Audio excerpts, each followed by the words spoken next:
Welcome back, everybody, to the channel. And if you hear background noise, my dad's watching Bus Grease Monkey, so he likes watching them. But so in this episode, we're gonna be putting this is the fabric I ordered from Amazon, camel color, the panels that I cut out that I talked about the previous episode. So what we're gonna do is we're gonna put the upholstery onto the cardboard stuff, the panels. And if you want to know how to actually cut this, it's pretty simple. I'll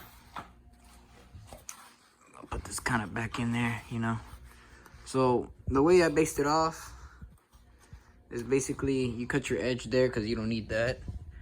And from the where it starts, right, I go about right there, half of this, cut a square like that, and then cut a notch. So when you fold it, it kind of creases in, so you still get a nice good bend, but in the back side it's gonna be all over the place, right?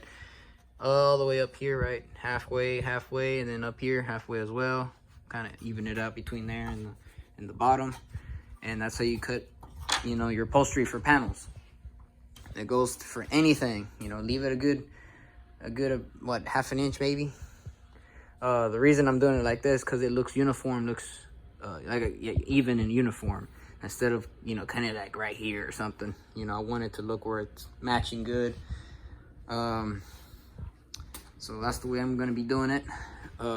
For adhesive, I have 3M. I think it's Super 77, something like that, and there's Loctite one. They're both gonna do the same job, but I'm gonna use the 3M because it has a little bit left in it, and the Loctite is kind of half full, so, or half empty, whatever you want to use. But that's what we're gonna do.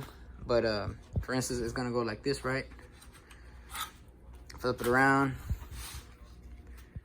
and we're just gonna, we glue it all together, but at the same time do this, stretch it, and then I kind of like staple it so it can grab onto it, because the glue's not gonna be like super glue type of deal.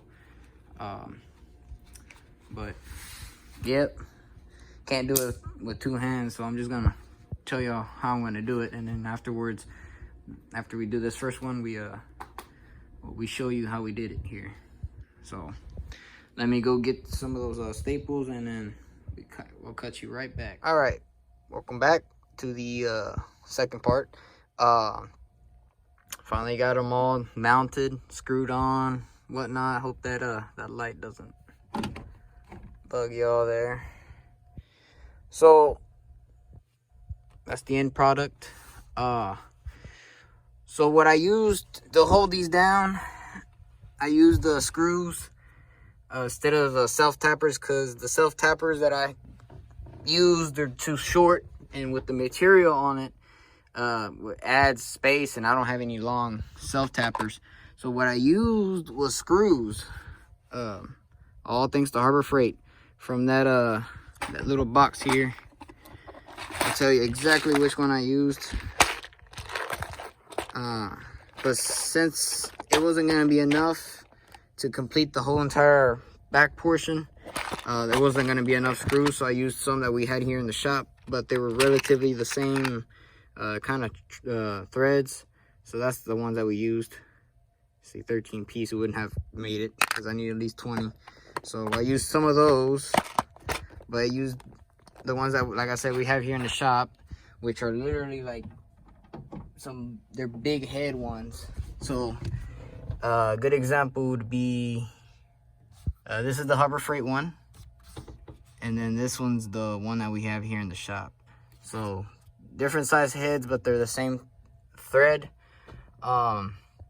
So to do these is not that hard. There's plenty of YouTube videos out there that can help you out.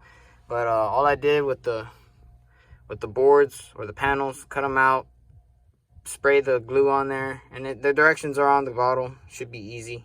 No scientific experiment or equations involved. Simple, just spray on, let it kind of tack up for like 30 seconds, and then you put your fabric on.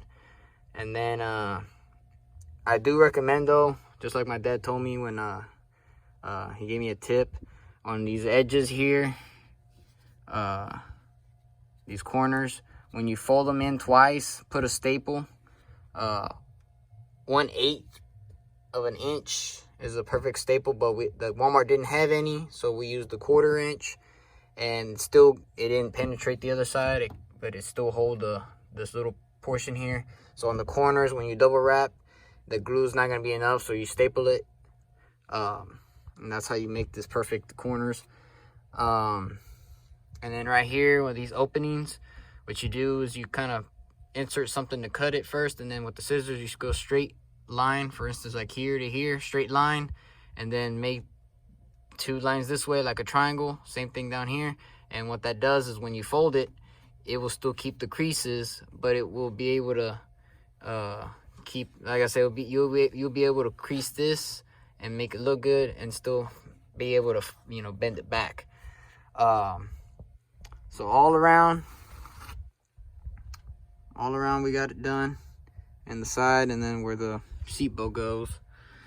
The only thing I will say on these corners here, me being kind of impatient, and then twice, and then 2, instead of putting a screw here, because there's literally nothing to hold this over here. The only thing that's holding this one is these 4 screws back here, and these are actually self-tappers, for the simple fact that these are already drilled with this size, because the big ones, like I said, I ran out and I used these small ones, but I didn't end up using those self-tappers, but I'm using these screws instead. But anyways, I used the self-tapper ones. They're 1/4 inch size, and they're tight on there, so it's keeping this upright. It's not gonna be sagging on this. But here all I did was the scraps that I had left, or the little scraps from the material, which was like literally a small square, and the other one was like a long rectangle. So all I did was fold them up and just tuck them in here, so they look kind of good on here. I think I might have to fix this one up, but that one looks good. It's uniformed, and just loosen that up, fold it like a taco. I said that white, like a taco, and just shift it in there, and then the folded part over here, I just left it alone. As long as nobody messes with it, it's not gonna come off or come out. So yeah, I mean, it's simple. So I'm sitting back here. I just cleaned off the thing. I had to take the mattress off because it was gonna be pain in the butt with the mattress in here.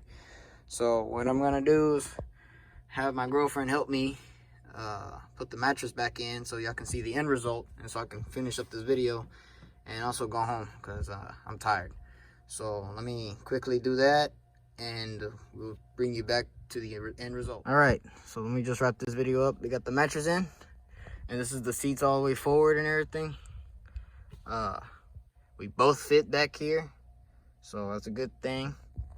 And you can see the reason I didn't do the panels all the way to the bottom is because the mattress is going to take up, you know, to that level, and then pillows and whatnot. So there's no extra need. I already got this dirty like that. There's no need for all that extra panels, but let me move the light out of the way. So maybe a little bit, but anyways, yep. So let me close these latches. There we go. Yep. So that's the way I did it. And if somebody wants to do this, you can too. You just gotta know how to measure your stuff and be creative. The only reason I chose this color is because it's the same kind of color as tan or sand colored. This is called camel. So there's another brown that was darker, but I think this would have been fine, because that darker one, maybe that darker one would have contrast the light and dark, but I just prefer this one here. So yes sir. So the only thing left to do on the truck is test drive it, clean it, wash it, polish it, all that nice fancy stuff, and need to put the curtains here. My mom's doing the curtains. But if she can't do it, I'm gonna just use the ones that I have. Well, technically she's gonna make the curtain part the same color as this, If not, I'll just tell her to leave it alone and we just put it on here for privacy, you know, reasons. Back here, what I like to do is, instead of one big curtain, just window tint the whole thing. Or maybe do a curtain. I just don't know yet. If not, I'll just I'll just cut out, you know, cardboard or that poster board, and just when you're gonna go to sleep, just stick it on there, and just stick it on there and call it a night, right? So a couple of things you could do there, but yeah. So let me get out of here and go home. So hope you enjoyed the video. I'll see you at the truck show. And remember, like, comment, and subscribe. And I'll catch you on the flip side. Appreciate it.